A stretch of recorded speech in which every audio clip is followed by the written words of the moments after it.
तो ईवीएम का जिन जिंदा है, यह दूसरा मुद्दा है। वैसे आप मेरे पीछे देख रहे हैं वायनाड में प्रियंका और रायबरेली में राहुल, यह पहला मुद्दा था और दूसरे मुद्दे पर भी हम जिक्र कर रहे हैं क्योंकि मसला ईवीएम का जिन है और ईवीएम का जिन जिंदा है जो आप सामने देख रहे हैं। ईवीएम को लेकर एक बार फिर से विवाद खड़ा हो गया है, जिसको लेकर सत्ता पक्ष और विपक्षी नेता आमने सामने आ गए हैं। एलन मस्क और पूर्व केंद्रीय मंत्री के बीच बहस और मुंबई पुलिस के शिवसेना शिंदे गुट के सांसद रविंद्र के रिश्तेदार के खिलाफ मामला दर्ज कराने के बाद एक नया विवाद खड़ा हो गया।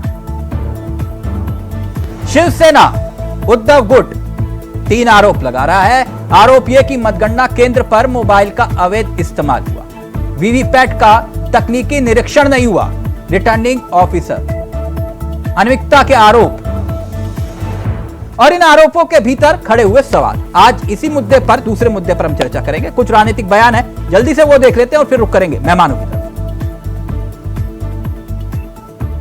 राजा की आत्मा ईवीएम में है। सही है, सही है। राजा की आत्मा ईवीएम में है, हिंदुस्तान की हर संस्था में है, ईडी में है, सीबीआई में है, इनकम टैक्स डिपार्टमेंट में है। ईवीएम को ना हमें भगवान बनाना चाहिए ना शैतान बनाना चाहिए। ईवीएम कई बार जो है वो अग्नि परीक्षा से गुजरी है और उसमें सफल भी हुई है, पास भी हुई है। लेकिन जो लोग अभी तो मैं देख रहा हूं कि कुछ तो लोग पहले नेशनल उसके ऊपर अटैक कर रहे थे लोग, अब इंटरनेशनल जो है वो सुपारी किलर्स जो है उसके खिलाफ खड़े हो गए।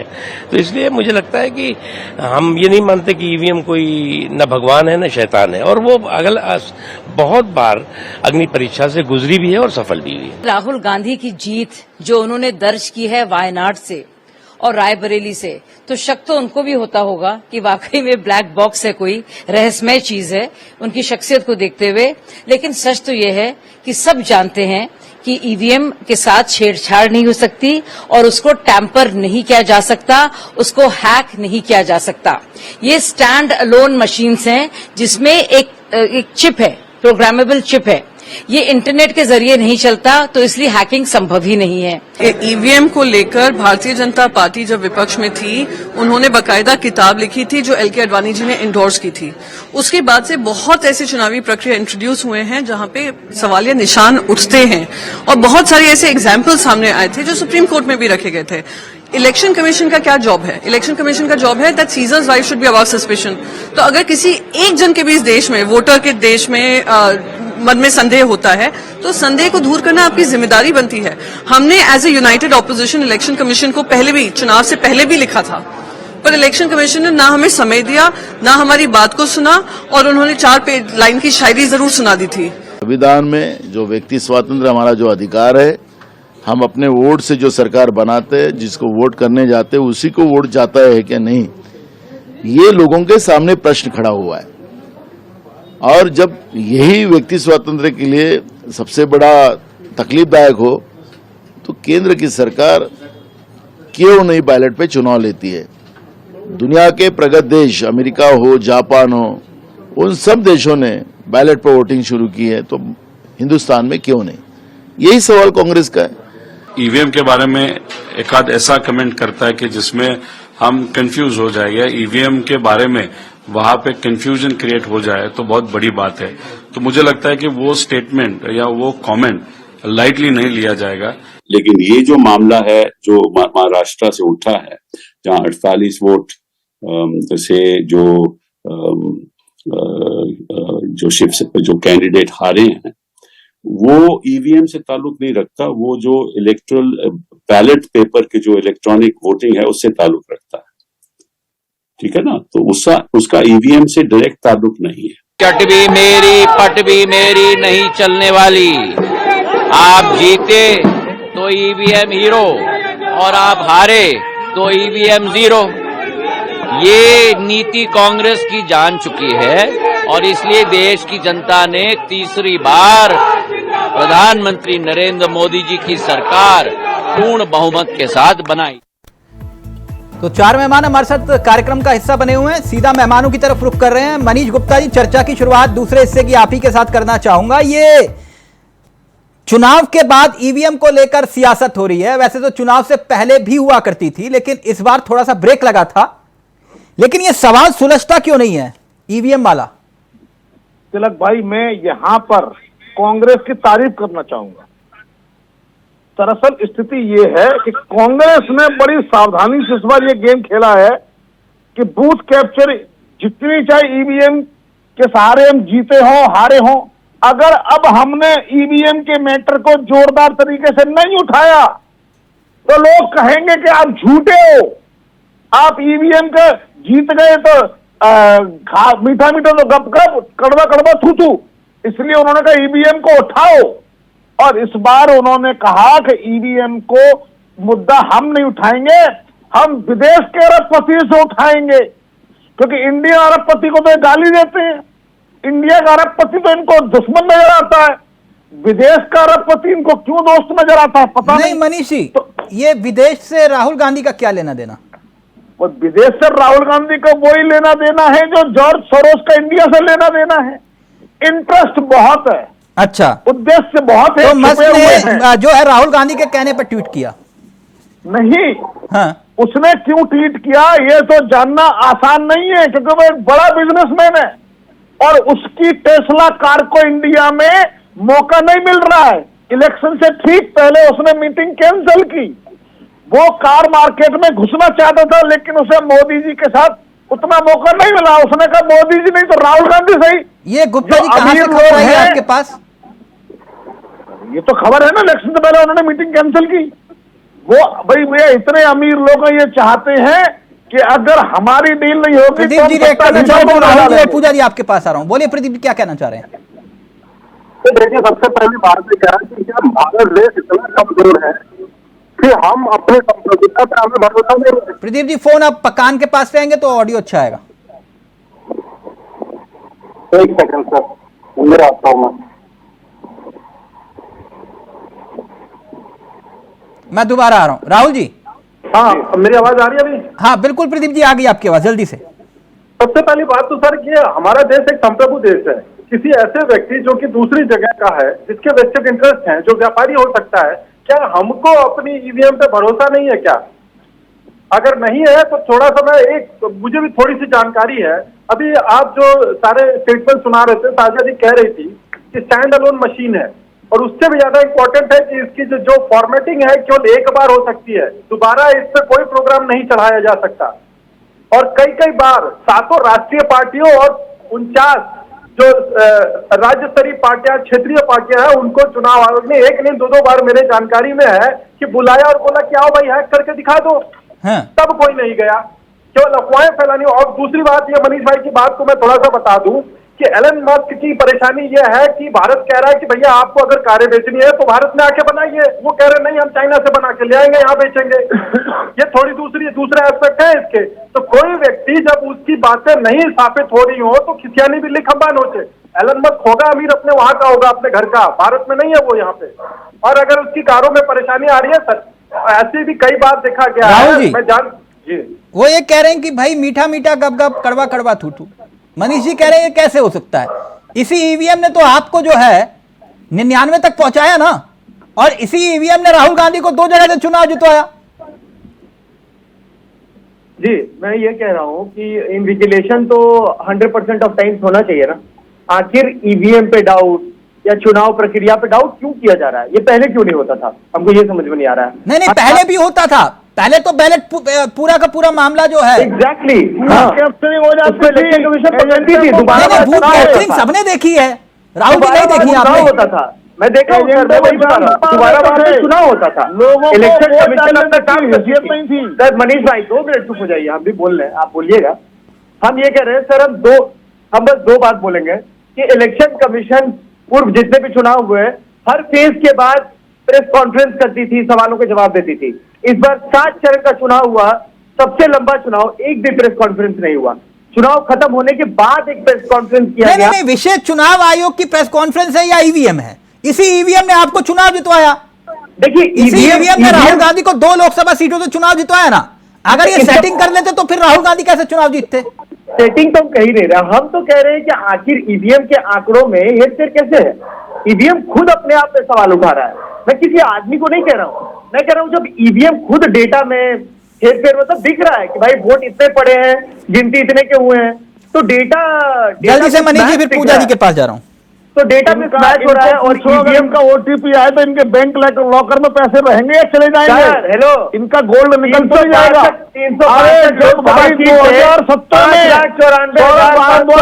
362 में ईवीएम को हैक करेंगे, इसलिए ये ऑब्वियस है। वहां से अमेरिका से किसी साइंटिस्ट को लेके आइए और प्रूव करिए कि जो ईवीएम मशीन गड़बड़ है। बिना बात के सिर्फ आरोप लगा के भाग जाने से राजनीति नहीं चलेगी, और ये राजनीति लंबे टाइम तक नहीं चल पाएगी। राहुल भाई सुन लीजिए, राहुल गांधी को कुछ न कुछ साबित करना ही होगा। अरे मनीष भाई ऐसे बोलने से नहीं रोक सकते। सुनिए, देखिए यहाँ पे इलेक्शन कमीशन ने जब बोला था कि बीयू जो बैलेट यूनिट है, VVPAT, they do not communicate with each other, ये जो सीयू कंट्रोल यूनिट है उसके थ्रू ही कम्युनिकेशन होता है बीयू और वीवीपैट में, ठीक है। अब जो भारत इलेक्ट्रॉनिक्स का जो ये है वीवीपैट का जो इसका मैनुअल है, उसमें साफ लिखा हुआ है कि connect cable of VVPAT with CU and cable of BU with VVPAT. ये तो बड़ा सिंपल सा पता चल रहा है कि in case of more than one BU the cable of BU2 is to be plugged and connected to BU। ये तो इसमें साफ पता चल रहा है कि स्टैंड अलोन मशीन नहीं है। ये क्वेश्चन है जो ईसीआई को खुद सॉल्व करना चाहिए। इसी ईवीएम ने राहुल गांधी को दोनों जगह से चुनाव लड़ा, कोई जीते कोई हारे, तो फिर कोई जीते कोई हारे, एक वोट का हिसाब होना चाहिए, बस वो मैं कह रहा हूँ। कि हर आदमी का वोट सीक्रेट है, ठीक, किसी एक बंदे का ठीक। पूजा जी मैं थोड़ा सा कुछ कहना चाहूंगा, स्टैंड अलोन मशीन है, शायद राहुल जी वो समाचार न देखे हों, तो मैं समाचार करूंगा कि कह रहा हूँ अगली बार आपको मैं चुनाव आयोग पढ़ लीजिएगा, करके दिखाओ तो आप जरूर चलिएगा, हैक करके दिखा दीजिएगा। अरे भाई मैं कह तो रहा हूँ, ये जो जवाब है आयोग मेल नहीं करता मैनुअल का जो इंस्ट्रक्शन है, तो ईसीआई सवालों का स्पष्ट जवाब क्यों नहीं देती है? बात सिंपल है। एक मिनट पूजा जी, ये बात थोड़ी सी हैरान परेशान करती है कि भाई आप बने देश की तीसरी बड़ी पार्टी, ठीक, इसी ईवीएम ने, अगर जैसे आप लोग कहते हैं कि चमत्कार होता है ईवीएम से, इसी ईवीएम ने ऐसा चमत्कार किया कि मुलायम सिंह यादव के जमाने से लेकर अब तक जितने वोट आपको नहीं पड़े थे, उससे ज्यादा वोट, ऐतिहासिक वोट इस बार आपको मिले। तो ये ईवीएम गड़बड़ है। देखिए तिलक जी, मैं जो राहुल जी की बातों से बिल्कुल इत्तेफाक रखूंगी कि एक एक वोट की जानकारी होनी चाहिए।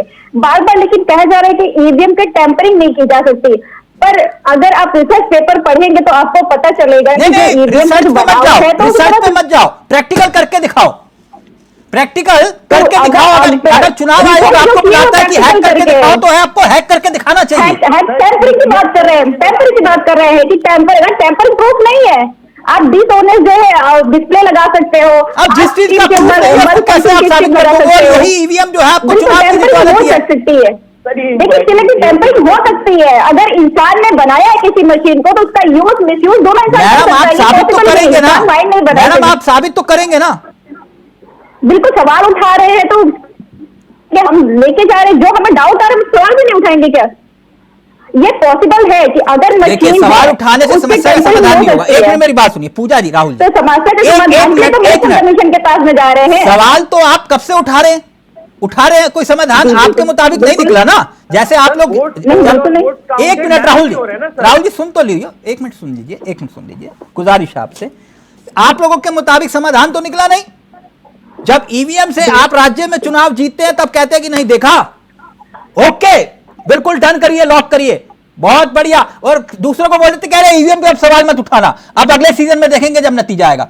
अब मेरी बात सुनिएगा, अगर आपको इतनी आपत्ति है तो जितने चुने हुए सांसद हैं वो तय करिए, मुख्य विपक्षी दल के जितने इंडिया गठबंधन के, सामूहिक इस्तीफा दीजिए। बोलिए ईवीएम में गड़बड़ है, इस्तीफा दो, एक जन आंदोलन खड़ा करो सड़कों पर।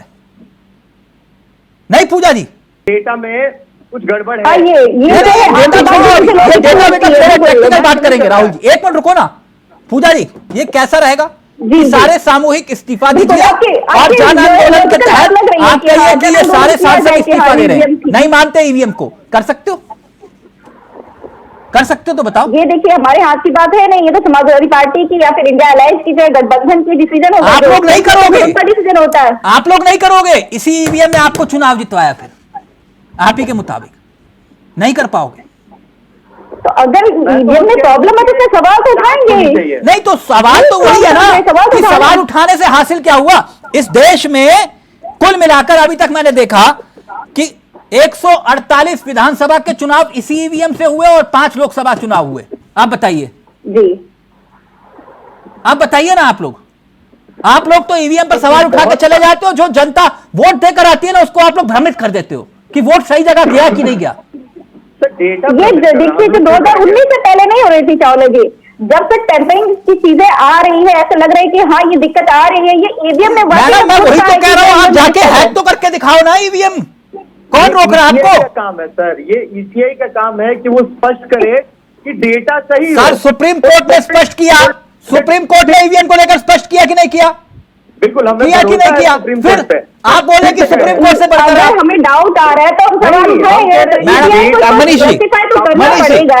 मनीष जी, ये वही तो बात हुई, मीठा मीठा गप गप कड़वा कड़वा थूट। मैं कह रहा हूं कि भैया इसी ईवीएम के मुताबिक आप लोग चुन के आए हो तो सामूहिक इस्तीफा दे दो और कहो कि भैया हम जो है तब तक जन समर्थन की जहां तक बात है तो पता चल जाएगा। मुझे लगता है आपकी बात बिल्कुल लॉजिकल है, पर कांग्रेस को ऐसा करना नहीं है। और चूंकि अब सरकार बीजेपी ने बना ली है, कांग्रेस के पास रियल में कोई एजेंडा ऐसा नहीं है जिसको वो सामने रखे। उन्होंने इस देश को इस चुनाव में 2 एजेंडे दिए जिन पर विचार हो सकता है। पहला 8,500 रुपया महीना खटाखट और दूसरा एमएसपी और जातिवाद। जातिवाद पर तो बीजेपी क्या करेगी नहीं पता, लेकिन अगर उन्होंने जनता को 8,500 नहीं अगर 500 रुपये महीना भी देना शुरू कर दिया नहीं, और पूजा जी की पार्टी जो है उसको भी तो इस बार ऐतिहासिक वोट मिले। ना मेरी बात सुन लीजिए, तो अगर एमएसपी दे दी तो समझ जाएंगे। इसलिए उन्होंने कहा ऐसा मुद्दा उठाओ जिसका सॉल्यूशन हो ही ना। अरे भाई कांग्रेस ने पीपल्स ऑफ रिप्रेजेंटेशन एक्ट 1951 को चेंज किया और तब ईवीएम को कांग्रेस लेके आई है। और अब ये चेंज इसलिए करना चाहते हैं क्योंकि मुझे लगता है कि इससे बताने से हम सही साबित होंगे। सिर्फ अपनी जिद को पूरा करने के लिए इस देश में कांग्रेस अनारकी बनाना चाहती है। फिर प्रदीप जी के पास सवाल उठाना जिद होती है। सवाल उठाइए, ये सवाल उठा रहे ईवीएम में ऐसे अगर एरर होता है तो अगर एक बटन दबाया जाए तो अलग निकले। हो सकता है कि हम अगर बसपा का जो बटन दबा रहे तो कांग्रेस की पर्ची निकले, पर ऐसा नहीं हो रहा है ना। ऐसा हो रहा है कि जो भी बटन दबाइए भाजपा की पर्ची क्यों निकल रही है? हम एरर को भी एक्सेप्ट कैसे करें इस तरीके के? अगर मैं भाजपा का जो है बटन दबाऊं, अगर समाजवादी पार्टी का पर्ची निकला है तो हम माने कि एरर है। अगर मैं समाजवादी पार्टी का बटन दबाऊं और जो है किसी और पार्टी का निकले पर्चा तो मैं मानू एरर है। पर कोई भी बटन दबाइए और भाजपा का पर्ची निकलता तो एरर नहीं है, ये तो सिस्टम है, ये सेटिंग है। और ये ऐसी वीडियोस जो है आई हुई है तब आपत्ति की जा रही है, और आपत्ति करना भी चाहिए। और टेम्परिंग हो सकती है, आप इसे डिनाई नहीं कर सकते। आप बताइए क्या ईवीएम के सिस्टम पर चिप नहीं बदली जा सकती है या फोन जो है डिस्प्ले नहीं लगा सकता है? ये बताइए, ये सब चीजें नहीं हो सकती, टेम्परिंग पॉसिबल है। मनीष जी देखिए, मैं ये इतना कहना चाहता हूँ पूजा जी, आप जहां जहां जीते क्या ईवीएम से आपको वोट नहीं मिले? और जहां हारे वहां नहीं मिले, वहां भी आपको वोट मिले। एक आदमी ने जब एक वोट डाला तो उसने या तो बीजेपी को डाला या कांग्रेस को डाला या समाजवादी पार्टी को डाला। अरे जहां जहां वीवीपैट का काम हुआ वहां भी वेरिफिकेशन एक्यूरेट। मनीष जी ये समझना पड़ेगा कि हम बात कर रहे हैं कि वोट कहां पे पड़ रही है,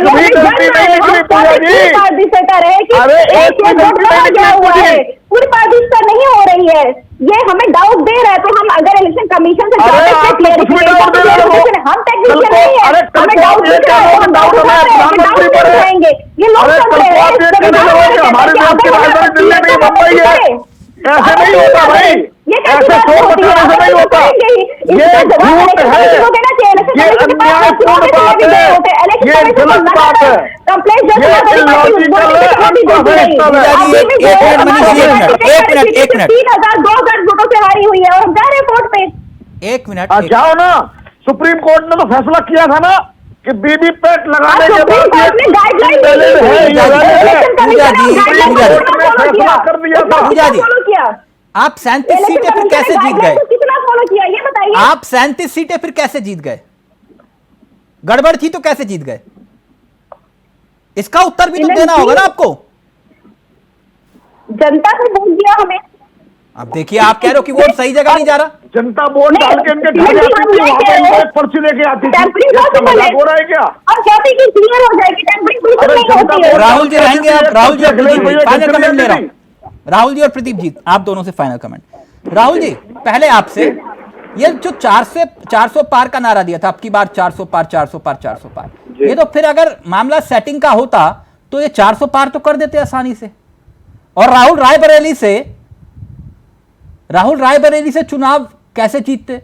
और देश के प्रधानमंत्री आप लोगों के मुताबिक वाराणसी में कई राउंड पीछे रहे। फिर मैं कह रहा हूं कि देखिए, मैं तो किसी पार्टी और किसी इंडिविजुअल पे सवाल नहीं उठा रहा हूं। मेरा इलेक्शन कमीशन से सवाल है कि लोगों को डाउट जो हो रहा है उसके डाउट को क्लियर करना इलेक्शन कमीशन का काम है। इलेक्शन कमीशन जब ये कहती है कि आप मुझे प्रूव करके दिखाइए कि ईवीएम हैक हो सकता है, तो बहुत ही ये फनी बात लगता है। लोग जब सवाल उठा रहे हैं तो ये इलेक्शन कमीशन का काम है कि लोगों को ये प्रूव करके दिखाएं कि ये हैक नहीं हो सकता है। लोग, जनता का भरोसा जीतने का काम ईसीआई का है। नहीं समझ में आया मुझे। कोई व्यक्ति ये कैसे साबित करेगा? जी बिल्कुल कर सकता है, एकदम कर सकता है। देखिए, ये हंस रहे बैठ के। जब सुप्रीम कोर्ट के वकील उनको कह रहे थे कि आप मुझे कुछ ईवीएम दीजिए, हम बैठ के इसको हैक करके दिखाएंगे, तो क्यों आंदोलन करना पड़ा, उसके लिए हंगामा करना पड़ा? नहीं राहुल जी, आप लोग तब क्यों नहीं गए जब उन्होंने कहा था हैक करके दिखाओ?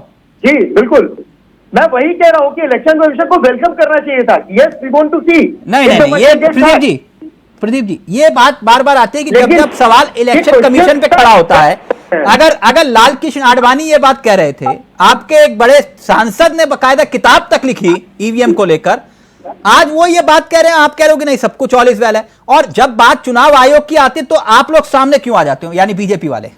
जवाब दीजिए। सर, हम लोग कहाँ सामने आते हैं? देखिए, क्या है कि ये राजनीतिक चर्चा है। मैं भारतीय जनता पार्टी का कार्यकर्ता हूँ, राहुल जी कांग्रेस से कार्यकर्ता हैं, लेकिन अनफॉर्चुनेटली अपने कार्यक्रम में क्या है कि कोई चुनाव आयोग का प्रतिनिधि नहीं है। शायद वो अच्छे से जवाब देता। तो इनको चाहिए कि जाके एक एप्लीकेशन दें कि भैया मुझे आपकी ईवीएम पे भरोसा नहीं है, ले आइए, मैं इसको प्रूफ करता हूँ। और इनको प्रूफ कर देना चाहिए। भाषण दिया गया है, ईसीआई ने कुछ भी नहीं किया, बोलने नहीं देंगे, बोलने नहीं देंगे। नहीं, ईसीआई को सर को पता है, मैं तो इनकी मदद कर रहा हूँ। मैं तो मदद कर रहा हूँ। चुनाव आयुक्त को, आप मुख्य चुनाव आयुक्त को एक मुख्य चुनाव आयुक्त डालिए। अगर वो नहीं तो अदालत जाइए, बताइए, अदालत जाइए, अदालत परमिशन लीजिए और जाइए, फिर एक बिल ला के आपकी मुश्किल है, आप टेम्परिंग हो सकती है, चुनाव आयोग बोल रहा है क्या कमिश्नर पे डाउट होगा, चुनाव आयोग कह रहा है के बाद तो पूरे चुनाव। सिर्फ 10 सेकंड मिलेंगे मनीष गुप्ता जी को, 10 सेकंड मिलेंगे मनीष गुप्ता जी को। फाइनल कमेंट मनीष गुप्ता जी आपका, 10 सेकंड प्लीज। अमेरिका में एलोन मस्क ने जो कहा था, वो अमेरिका के संदर्भ में कहा था, वहाँ की EVM machine computer internet connected होती है, जबकि हिंदुस्तान की ईवीएम है जो बीईएल द्वारा बनाई गई है, स्टैंड अलोन मशीन है, इसमें इंटरनेट से कोई कनेक्टिविटी नहीं है। वन टाइम गजब सियासत है, गजब सियासत है कि कोई भी कुछ बोला उसको ट्रोल करना चालू। अरे कैसा राजनीतिक पार्टी है आप लोग? ये एक वो सवाल का जवाब आप लोग नहीं दे सकते हैं। अरे कार्रवाई करने बोल रहे हैं, काहे आप लोग को खराब लग रहा है? इलेक्शन कमीशन को एकदम कार्रवाई करना चाहिए। मनीष जी, स्टेट में मिसमैच हो रहा है कि वोट राहुल जी, वोट तो काउंट हुए, प्रदीप जी, पूजा जी, आप सभी का बहुत बहुत शुक्रिया। लेकिन ये ईवीएम कभी पवित्र हो जाती है, कभी अपवित्र हो जाती है। जब चुनाव जीत जाओ तो ये पवित्र होती है, और जब चुनाव हार जाओ तो ये अपवित्र हो जाती है। इसलिए जो ईवीएम का जिन है वो जिंदा था, जिंदा है और जिंदा रहेगा। नमस्कार, जय हिंद, जय भारत।